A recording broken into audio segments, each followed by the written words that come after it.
किस्सा बहुत पुराना नहीं पर एकदम रीसेंट भी नहीं। साल 2017 जनवरी के महीने में इंटरनेट पर एक छोटा सा इंस्टाग्राम वीडियो वायरल हुआ। इसमें एक शेफ स्टेक को काफी ड्रामेटिक अंदाज में काटते नजर आए। फिर उन्होंने अपना हाथ पीछे की ओर मोड़ा और अगेन स्टाइलिश तरीके से ऐसे ही हाथों को हंस की गर्दन जैसे पोजीशन किया और उंगलियों के बीच से नमक को मीट पर काफी फ्लैशी और शो ऑफ स्टाइल में स्प्रिंकल किया।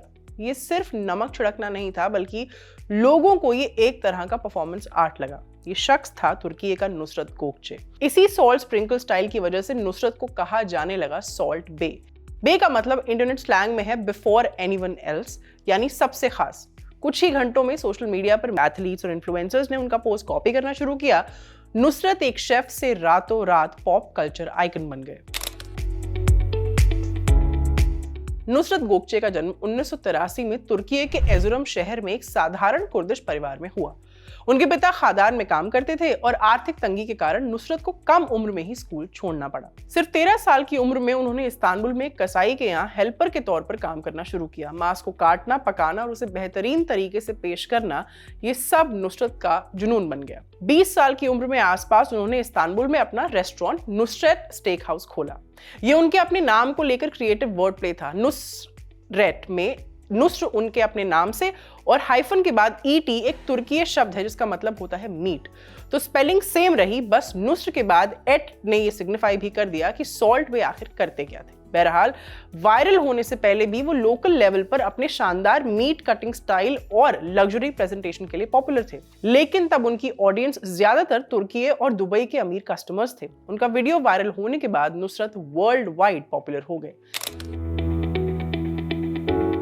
वायरल होने के बाद सॉल्ट बे को मिली अथाह फेम और फॉलोअर्स। नतीजन उनके रेस्टोरेंट्स जल्दी ही दुनिया के बड़े बड़े शहरों में फैल गए।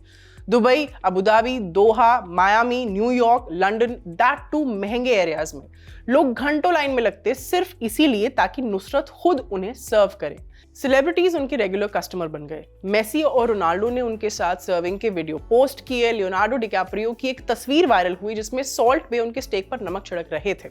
रैपर्स जैसे डीजे खालिद और फ्रेंच मोंटाना ने भी उनके रेस्टोरेंट से इंस्टाग्राम पोस्ट किए। नुसरत एके सॉल्ट बे का हर पब्लिक अपीयरेंस बड़े ध्यान से तैयार किया जाता था। काले चश्मे, टाइट काली टी शर्ट, पीछे की ओर सलीके से सेट किए हुए बाल और धीमे धीमे सोच समझ कर किए गए मूवमेंट्स। वो सिर्फ खाना नहीं बना रहे थे बल्कि एक किरदार निभा रहे थे और कुछ समय तक दुनिया इस अंदाज पर फिदा भी रही।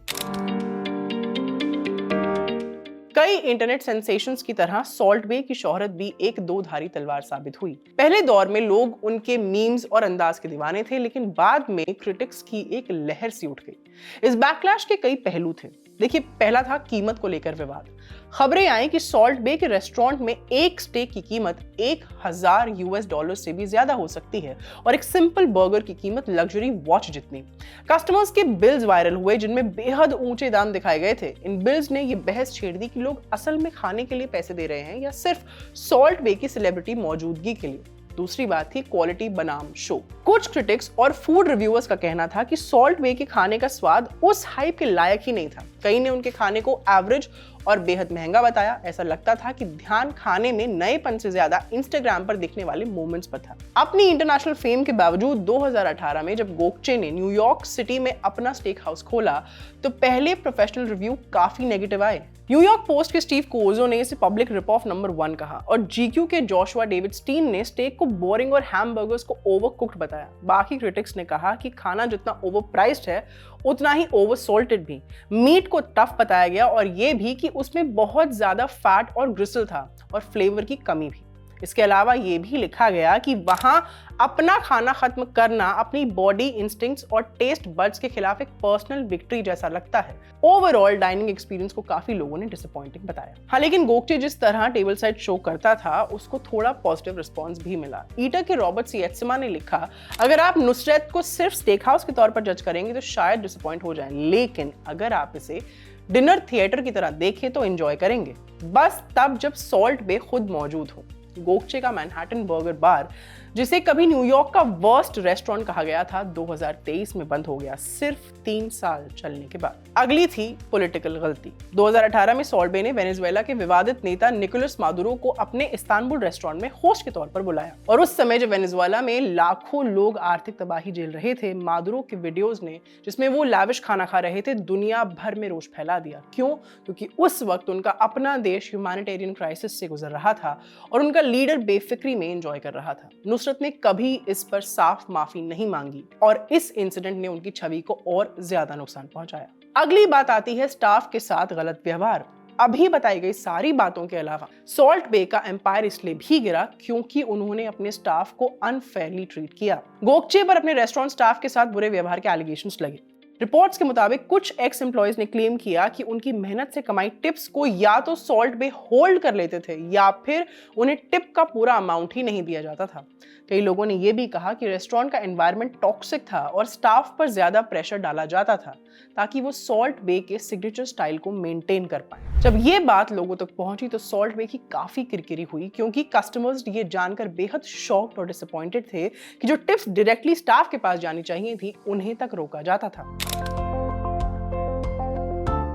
अगर गोकचे की फॉल का असली पल कहा जाए तो वो था दिसंबर 2022 में कतर में हुआ FIFA world cup final. Argentina के जीतने के बाद सॉल्ट बे किसी तरह मैदान में पहुंच गए। उन्होंने ट्रॉफी उठाई, खिलाड़ियों यहां तक कि मेसी जो साफ तौर पर असहज दिख रहे थे के साथ फोटो खिंचवाई और ट्रॉफी को चूमा भी, जो फीफा के नियमों का उल्लंघन था। सोशल मीडिया पर मानो क्रिटिक्स की बाढ़ आ गई। कई लोगों ने उन पर खिलाड़ियों की स्पॉटलाइट छीनने का आरोप लगाया। मीम्स में उनका मजाक उड़ाया गया कि वो बस अटेंशन के लिए डेस्परेट रहते हैं। फीफा ने जांच शुरू की और उन्हें फ्यूचर की वर्ल्ड कप इवेंट से टेम्पररी रूप से बैन कर दिया। जो पल अर्जेंटीना के लिए जश्न का होना चाहिए था, वो सॉल्ट बे के लिए पीआर डिजास्टर साबित हुआ।